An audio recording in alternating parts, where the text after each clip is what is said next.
are just joining us, this was the scene at the University of Missouri just a short time ago where the then president Tim Wolf announced he would be resigning amid a firestorm of criticism over his handling of racist issues on campus. And we have now on the phone with us Travis Zimpfer, a reporter with the Missouri Times, who is actually at the quad, the main area there where hundreds of students and faculty have gathered right now. Travis, what is the scene like now? Well, things are starting to die down a little bit, but just a couple of minutes ago, there were sermons being sung. There was celebration, jubilation, just a lot of excitement that this movement has finally come forward and that Wolf has stepped down and resigned.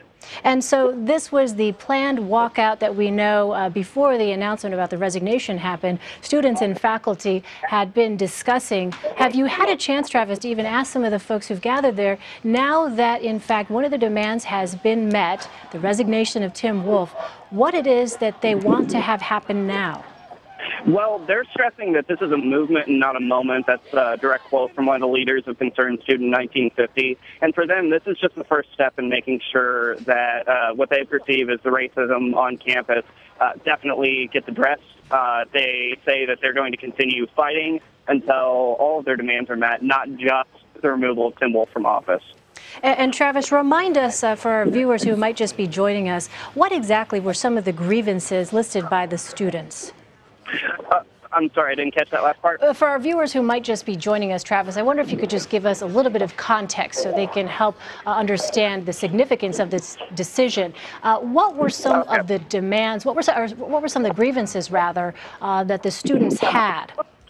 Well, earlier in the semester, Peyton Head, the MSA body president, he was called a racial slur by a student, and then some protesters afterwards were also called a racial slur, the N-word. And so there's also been a lingering sense, not just from those two incidents, but just that the university wasn't doing enough to address concerns of black students and students of color on campus. So to say that, well, I guess what they're really trying to do is address those concerns, the fact that they feel like this is not a safe campus for people of color.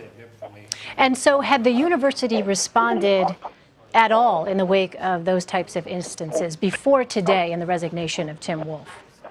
There had been some, but at most it seemed half-hearted at best and disingenuous at worst. I know that during homecoming, a group of Concerned Student 1950 protesters actually got in front of President Wolf's car, his convertible, to protest.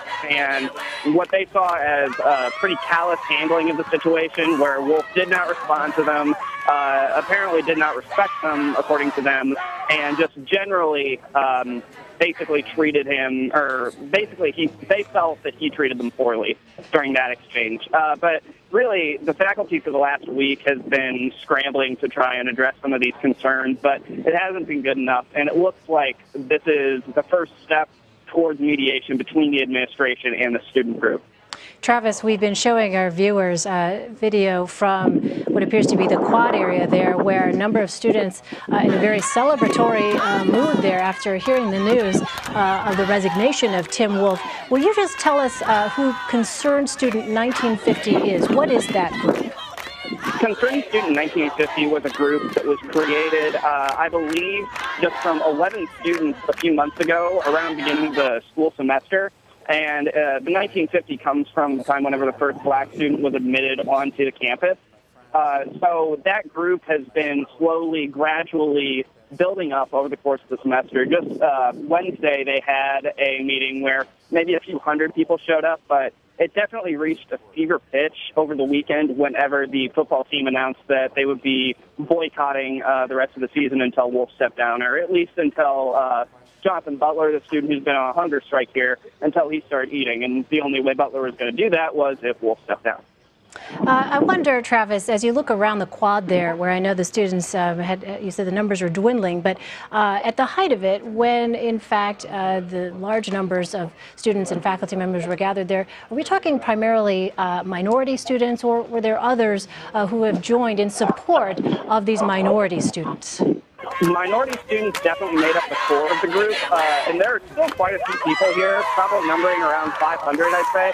but at its height, there were probably 2,000, maybe 3,000 people that were all gathered on the quad, an enormous number of people. And while it was led, like I said, by students of color, there are people from, it looks all walks of life here. There are black students, there are white students, there are Asian students. It's just a humongous mix. I even saw Michael Pham actually in the crowd, too. So, Travis, do we know yet what steps the University of Missouri will be taking in the wake of this resignation? Because even though people had been calling for it, certainly according to a reporter who was in the room, Adriana Diaz, she said it certainly seemed to take a lot of folks by surprise. Yeah, I'm not 100% sure what the next steps are going to be. I know that they will shortly be naming an interim president until, of course, they find a replacement.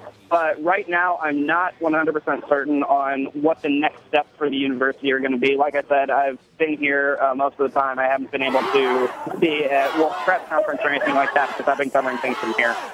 All right, Travis Zimpfer, reporter for the Missouri Times, who is there on the campus of the University of Missouri. Travis, thank you so much for your time and your perspective. Thank you, Elaine.